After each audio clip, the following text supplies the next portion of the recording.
This is the poster presentation of the Action Research Project, Peer-Mediated Interventions to Generalize the Social Interactions for Students with Disabilities. This presentation was created by Jordan Romansky as a requirement for the Project Unique Master's Program. So the purpose of this study was for students with disabilities at the elementary age. They often lack the social skills in different social settings in order to exchange and have communication with their same age peers. And this study was created for the purpose of determining the impact of using peer-mediated interventionalists on the social emotional learning of students with disabilities across all settings. So being able to generalize their social skills across all settings. The statement of the problem. So as the number of children diagnosed with autism and different disabilities continues to grow, we need to find best strategies to implement with them to continue working on their social skills. It is seen that children with disabilities often lack a lot of social skills that they need in order to engage with their peers. So parents of students with disabilities may begin to evaluate their child for possible interventions that can be used. And if unaddressed, it is said that these social deficits can persist into adulthood, which could cause a number of issues and factors like when going to buy a house or needing to buy a car or filing taxes, whatnot. All individuals need to have some sense of social skills in order to communicate their needs, wants, and desires. So that being said, in the study Hart and Banda, they report that researchers in several studies throughout recent years have consistently found data that supports the use of using peer-mediated interventionalists. They say that these are an effective tool and intervention for students with disabilities to generalize across all social settings. And so the research question proposed was, do peer-mediated interventionalists have a positive impact on the generalization of social skills across settings for students with disabilities? So we'll scroll up. This box shows the literature review. So out of the many articles reviewed, a lot of them dealt with the general theme that students, when paired with peer buddies or peer-mediated interventionalists, have a shown growth of social skills across settings. So these are some of the studies that focused on that. Collins et al. Found that peer-mediated interventionalists have been effective for students with disabilities in the areas of limiting problem behavior, increasing social initiations, and receiving frequent feedback. Hunter et al. 2014 found that when combining peer buddies in conjunction with social script training, an increase in peer initiations within inclusive classrooms was proved. And then in the study of Cryer and Lambros, they found that when combined, joint attention and social play proved to be effective to further the development of those generalized social skills across all settings. That being said, the participants in this particular study were all boys, 6 boys in the grades 2nd through 5th grade, all at the elementary school level.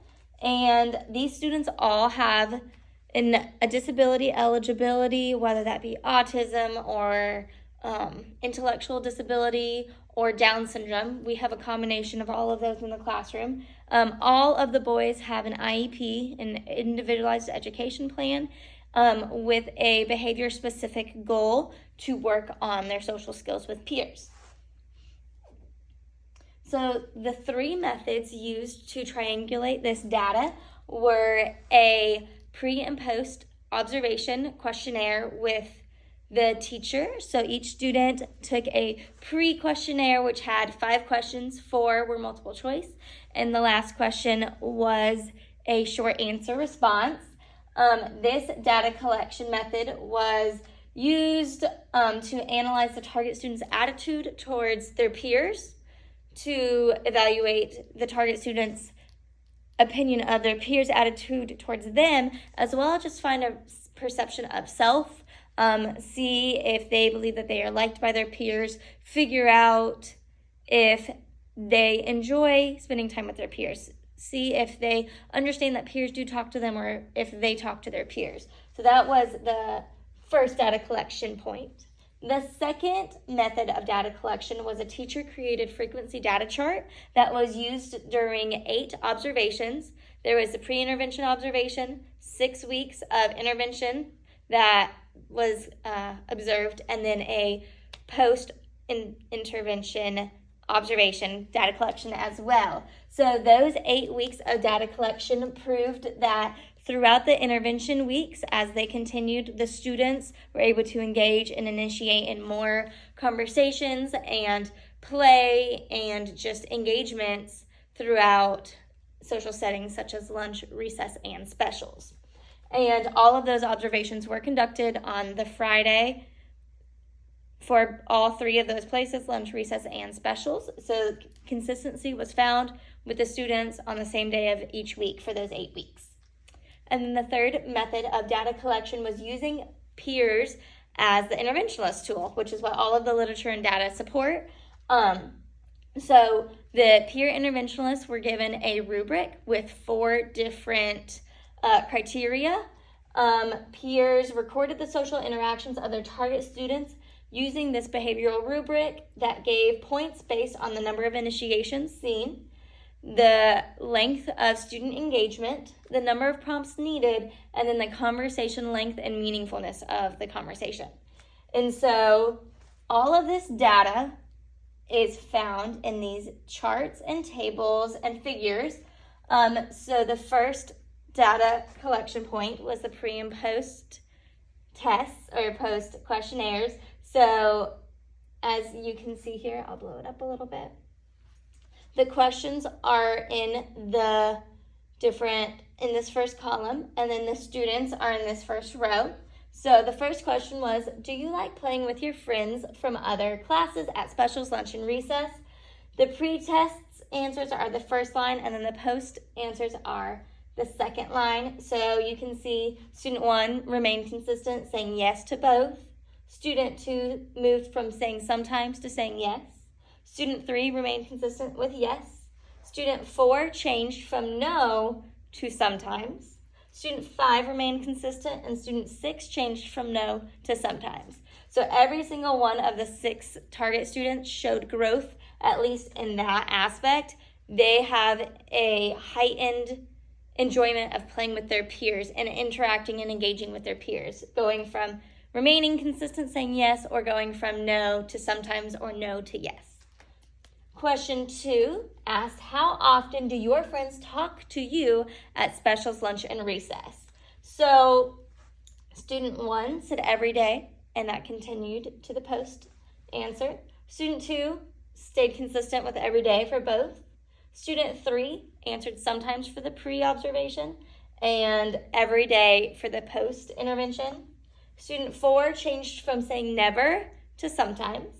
Student 5 said every day to every day, and student 6 said the same, every day to every day. So just like question 1, question 2 also shows the growth in how often the target students see themselves interacting with their peers and how often they believe that their peers interact with them as well. Question 3, how often do you talk to your friends at specials, lunch, and recess? Now this question more so pinpointed how often does the target student think that they interact independently with their peers. Student 1 stayed consistent every day. Student 2 changed from never to sometimes. Student 3 remained consistent at saying sometimes. Student 4 also said sometimes for both. Student 5 changed from sometimes to every day. And student 6 said from never to every day. So student 6 definitely saw the largest growth in that perception area. The fourth question was a short answer. These were all oral tests, so the students orally responded to these questions. So the question said, what is your favorite thing to do at recess with your friends? Student 1 said playing by himself was his favorite thing to do during the pre-intervention questionnaire.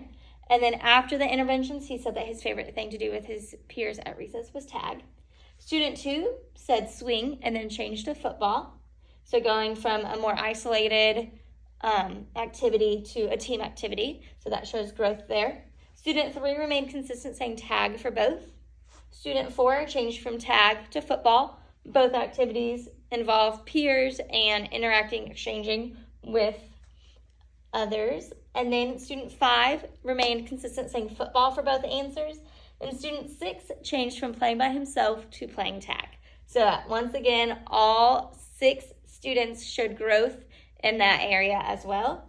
And that just is proof that they enjoy interacting with their peers, and that this whole action research project really truly evaluated the students' social skills and allowed them to grow in those areas. And then the final question, on a scale from 1 to 5, how would you rate how liked you are by your friends? So student 1 said 5 for both the pre and the post implementation. Student 2 changed from 3 to 4. Student 3 changed from 3 to 5. Student 4 from 2 to 5. Student 5, 4 to 5, and student 6 changed from 1 to 5. So once again, only one student stayed consistent, saying 5, answering to both. But all the other 5 students showed that they had growth, that they believe that they are more liked now by their peers than when we started all of this interventions. Moving on to the second data collection point. These were all the teacher observation data collections. So this was all shown using figures. So each student has their own figure, which was created using tally marks. So on the x-axis, we have the pre-intervention, week 2, week 3, week 4, week 5, week 6, week 7, and the post-intervention. And then going along the y-axis, we have the number of interactions. So blowing that up a little bit, it can be seen that this blue line is for recess, and you can see where the initiation started at week 1, finished at week 2, at the post-intervention, which was week 8. For lunch, started, kind of dipped down, went back up, and then same with special, started up here, dipped down, went back up. Now those are all the tallies and the initiations and engagements of student number 1. He was observed to have a lot of initiations and engagements throughout the entire duration. And once again, looking back at table 1 that we just looked at, he does enjoy conversating and engaging with his peers. So this was not a surprise. He finished lunch at having about 18 interactions for the 30 minutes. He had 18 interactions within the 5 minutes of observation that was recorded. For specials, he was seen to have 11 at the 8th and final week, and then for recess, he was observed to have 10. So all of those are pretty high numbers. Figure number 2, which is for student 2, you can see that this student had huge growth in all 3 of the social areas for lunch, recess, and specials. So all 3 basically started at 0 or 1 and then finished at 14, 12, and 6. So clearly this this figure shows that specials is when this student likes to engage with his peers the most often. Moving on to student number 3. This student, once again, started with a lower amount of initiations and engagements, and as the weeks progressed and interventions were implemented, this student also showed growth in all 3 of the areas. So starting at 3 or less initiations and engagements per the 5-minute observations, moving on to the final week, having 12, 8, and 7. So that is showing growth there. Student number 4. This student had a couple outliers. Week 1 being that he had 4 interactions during specials and 0 interactions during recess and lunch. As the weeks progressed, he saw a lot of inconsistency, went up and down a lot, especially during specials. So he had 4, 2, 0, 2, 0, 4, and then he ended the last 2 final weeks with 6 and 6. So that was a lot of up and downs for that student. That could have been because he's in specials and he might be a more competitive student, and he was excited for a game or not excited for a game. There could be numerous reasons for that data being shown.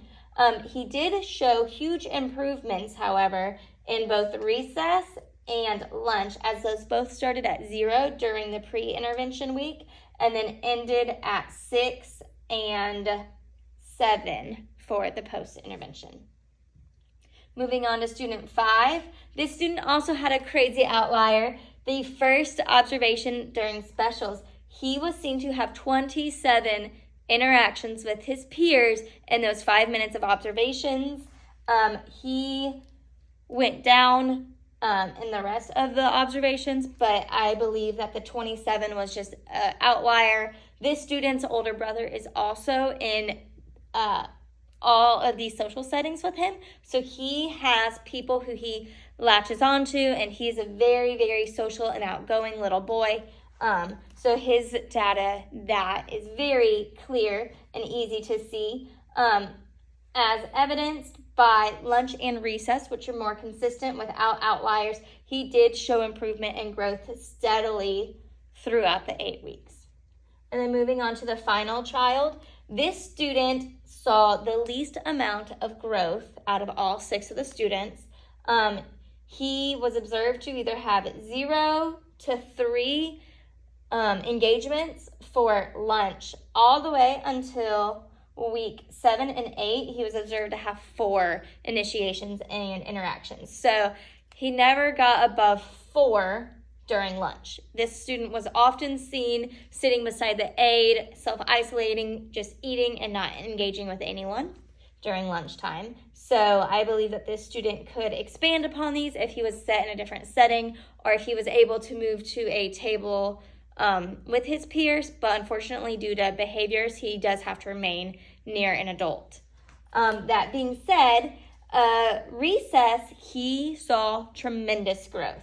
He began at the pre-interventions showing 2 engagements, and then the post-intervention, he was showing 15 per week. And that was seen from week 4 on was really the growth that was seen there. And then finally, moving on to the third and final data collection, this was the peer rubric scores. So these were tallied and totaled up, and a score was given for each child for each week in all 3 settings. So this first table, which is table 2, labeled peer prompting rubric for week by recess. This is for recess. This table, table 3, is for lunch. And this table, table 4, is for specials. So all of the students who collected data, all of the peer interventionalists collected their data. They had a data folder, and then they tallied up the scores. So student 1 started at 9, a score of 9, and throughout the weeks he stayed really consistent, 10, 11, 9, 10, 10. So he really stayed around that 10 range out of 12. So that was consistent. That showed that he was not decreasing in his social skills. For recess for student 2, he started at 8, and then he really stayed around the same as well, 8, 6, 7, 4, 6, 7. He was seen to need very little prompts when he did engage. He was given a score of 3 in the area of prompts for the majority of these weeks. Moving on to student 3, this student had 9, 5, 6, 9, 10, and 10. So a couple outliers with the 5 and the 6 weeks, but for the majority, he was at the 9 to 10 range. Student 4 showed huge growth, more than any other student in the setting of recess. He had 6, 8, 10, 12, 11, 12. So he almost doubled his amount of initiations, engagement length, conversation play, that kind of thing throughout the 6 weeks of peer data collection. And then moving on to student 5, he stayed consistent. He was between 8 to 11, scoring that every single week. And then finally, student 6, he showed slight improvement. He did stay in the area between 6 to 9, as he had 7, 6, 7, 7, 9, 9. So that is for recess. The same data was used to also make a table for lunch and specials, and these results are very consistent with the same table up at the top. The majority of students did show progression in social skills. Student 2 changed from having a score of 8 to a score of 10. Student number 6 actually had the highest scores on this for lunchtime, which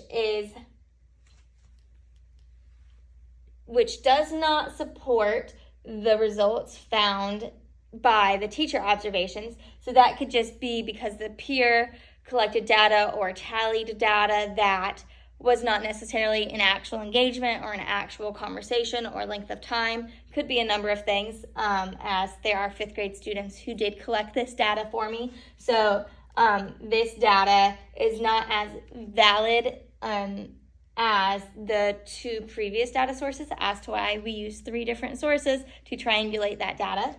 That being said, we'll move over to the final column.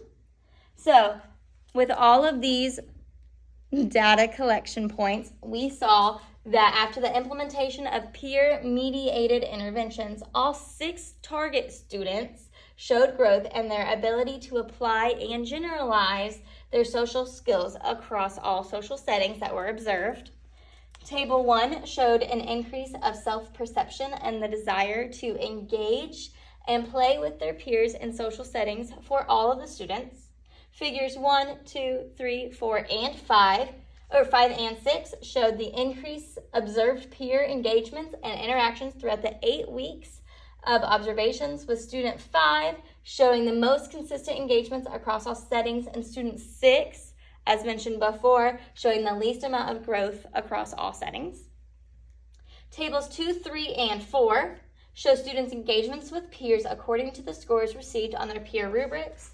Each week is tallied and points allotted out of 12 total. As seen in all 3 tables, the students' scores increased as the weeks progressed, representing the growth in the learned and applied social skills and generalizations with their peers. And then the peers reported that students' conversations became more lengthy and more meaningful as the weeks progressed as well. Overall, the data supports the literature findings and the research question by confirming that peer-mediated interventions do increase the generalization of social skills for students with disabilities across all settings. The limitations and implementations. While the data supported the findings of the literature review and we received the results that we were hoping for, it is limited by the intervention duration. So the 8 weeks of observations could have had outliers, and I think that a more lengthy time frame and duration of interventions could further validate the results that we saw.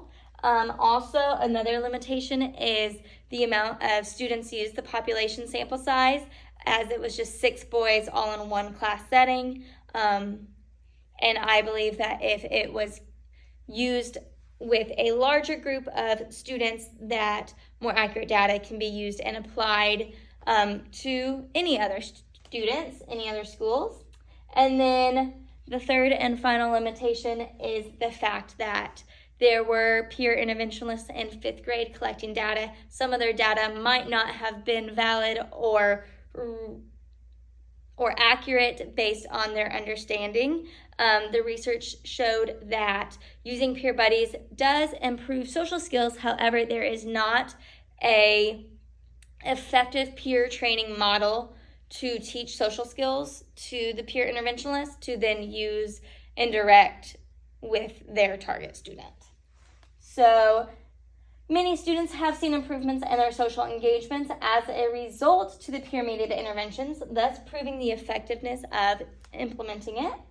For future research, as mentioned before, using a larger sample size, spanning a larger duration, and using an effective peer social training program would help this research become have more validity.